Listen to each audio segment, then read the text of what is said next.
Para bapak, ibu, jamaah salat zuhur yang dimuliakan Allah Subhanahu wa ta'ala, taw'an au karhan, artinya dengan rela ataupun terpaksa, setuju ataupun tidak, maka kita ini tujuan akhirnya adalah kembali kepada Allah Subhanahu wa ta'ala. Siapapun dia, pasti tujuan akhir dari hidup ini adalah Allah Subhanahu wa ta'ala. Dan pada hakikatnya kita ini memang sedang berjalan menuju dia saat ini. Namun dalam perjalanan ini Allah sebutkan di dalam surah Al-Anbiya ayat 35, kullu nafsin dha'iqatul maut, setiap yang punya jiwa pasti akan merasakan mati. Wa nabluukum bisyarri wal khairi wal fitnah.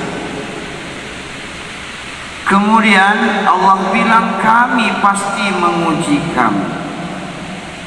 Jadi perjalanan hidup menuju Allah ini sudah pasti. Lalu Allah berikan ujian sebagai bentuk bahwa kita ini benar-benar beriman atau tidak kepadanya. Dan ujian itu ada dua, ada bentuknya berupa keburukan, ada juga yang berbentuk kebaikan.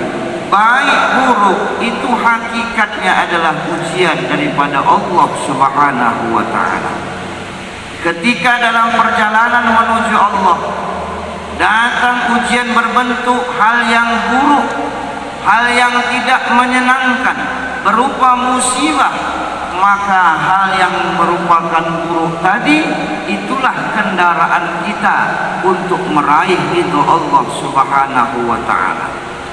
Ketika datang ujian berupa kenikmatan, kebahagiaan, harta yang melimpah, pangkat jabatan yang tinggi, berarti kesenangan itu adalah cuma sebagai kendaraan juga untuk mendapatkan keridhaan Allah Subhanahu wa ta'ala.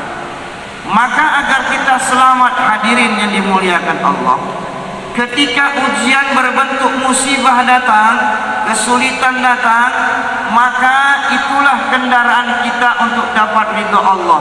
Tinggal cari supirnya, Pak. Nama supirnya Bapak udah tahu?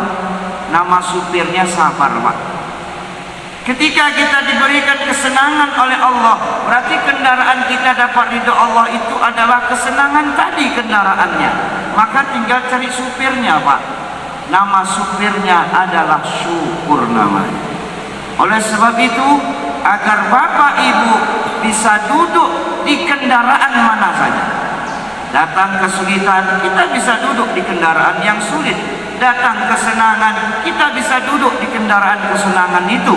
Maka mau tidak mau kita mesti menjadi hamba Allah Subhanahu wa ta'ala. Bapak Ibu yang dimuliakan Allah Subhanahu wa ta'ala, kalau hamba Allah sudah pasti selamat. Tapi kalau orang cuma sholat saja yang dianggarkan, belum tentu selamat orang yang sholat, Pak.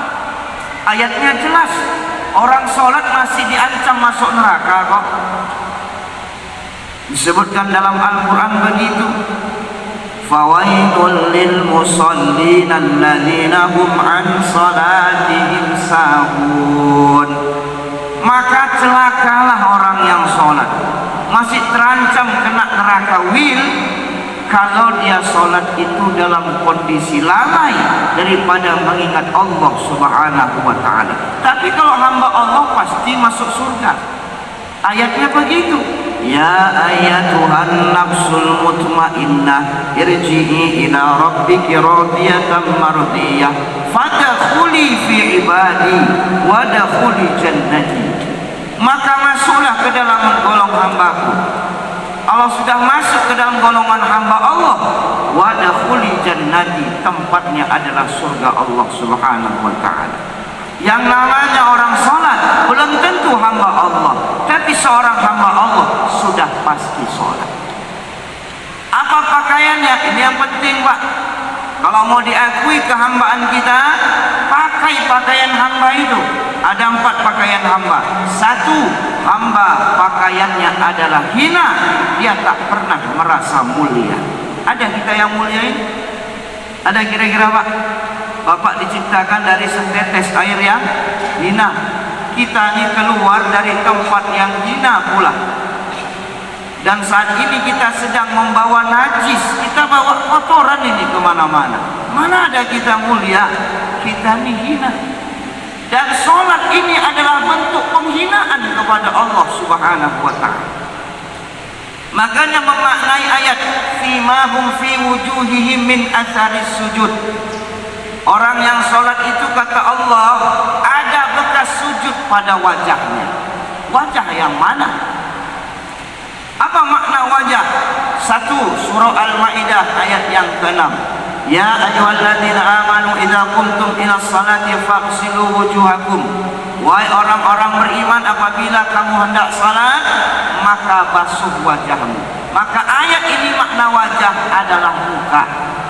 Ayat kedua, Al-Baqarah 144. Fawalli wajhaka syatral masjidil haram. Perintah Allah kepada Muhammad supaya memalingkan wajahnya ke arah Masjidil Haram. Ini ayat tentang kiblat. Berarti makna wajah di situ bukan muka, tapi seluruh anggota tubuh bahagian depan. Karena nggak mungkin ngadap kiblat muka bapak saya. Pastikan seluruh tubuh bagian depan. Makna ketiga, wajjahtu wajhiya lilladzi fataras samawati wal ardh. Kuhadapkan wajahku. Apa makna wajah di sini? Hatiku kepada zat yang telah menciptakan langit dan bumi. Apa makna bekas sujud pada wajah? Sedangkan makna wajah ada 3 tadi kita sebutkan. Tadi saya katakan solat adalah penghinaan diri kepada Allah. Mana buktinya? Tengok, ketika sujud kepala ditaruh paling bawah. Kita kalau bergurau dipukul tangan masih bisa ketawa. Kaki kita kalau dipukul kawan masih bisa kita senyum. Tapi kalau kepala kita yang dipukul kawan, kita tak terima. Kenapa? Ini hal yang paling berharga dari diri kita. Bahkan ada orang tangannya putus Pak masih hidup, betul tak? Ada orang kakinya puntung dua-dua masih bisa hidup, betul? Kalau kepalanya puntung masih hidup. Kalau sempurna hidup orang kepala puntung, ngeri kita. Tak berani saya dulu Azmi ini, ngeri betul ada kepala puntung masih hidup. Artinya apa? Ini sesuatu yang sangat berharga. Tapi tengok ketika sujud, dia ditaruh paling bawah. Saking di bawahnya, mohon maaf, tempat kita buang najis lebih tinggi ketika itu posisinya daripada kepala kita. Benar? Maka sholat adalah penghinaan diri kepada Allah Subhanahu wa ta'ala. Kalau begitu sholatnya, ada bekas sujudnya. Apa bekas sujudnya tadi? Hilang rasa kesombongan pada dirinya itu, dah merasa hina, itulah ada bekas sujud pada wajahnya. Jangan sholat 25 tahun, 30 tahun sombong nambah terus. Ini penyakit nih, makin banyak ibadah makin sombong. Merasa paling benar, merasa paling banyak ilmu, merasa manhajnya paling lurus, merasa dirinya yang paling lah pokoknya payah nak nyebutkan ya Pak sekarang. Orang salah semua, beda pemahaman dikit, bid'ah. Padahal sholat itu supaya kita tunduk kita kepada Allah, hilang sifat kesombongan. Rajin pun sholat masih sombong, la yadkhulul jannah, tak masuk surga, tak masuk surga. Man kana fi qalbihi mithqala dzarratin min kibrin. Siapa aja orangnya nih? Kalau ada sebesar biji sawi, sebutir debu daripada sifat sombong, jangan ngimpi masuk surga. Tempat kita nanti neraka. Tak peduli mau ustaz dia, mau kiai dia, mau pejabat dia, mau orang biasa dia, sombong hatinya, tak masuk surga kata Nabi sallallahu alaihi wasallam. Maka pada kesempatan yang singkat ini, saya mengajak diri saya, kita ini kan pasti menuju Allah. Ada yang hidup selamanya, tak ada. Dan sudah dipastikan ujiannya 2. Baik yang datang kendaraannya itu, siapkan tadi supirnya Pak, namanya supur. Datang yang buruk, kendaraan berarti kendaraan Bapak itu dia. Yang buruk, yang susah-susah, panggil supirnya, namanya sabar. Biar bisa duduk di 2 kendaraan. jadilah hamba Allah. Apa pakaian hamba Allah? Menghinakan diri kepada Allah Subhanahu wa taala. Dia tak punya apa-apa, dia cuma dititipkan nikmat-nikmat oleh Allah Subhanahu wa taala. Mudah-mudahan kita kembali dalam kondisi husnul khatimah, mendapat ridha daripada Allah Subhanahu wa taala. Assalamualaikum warahmatullahi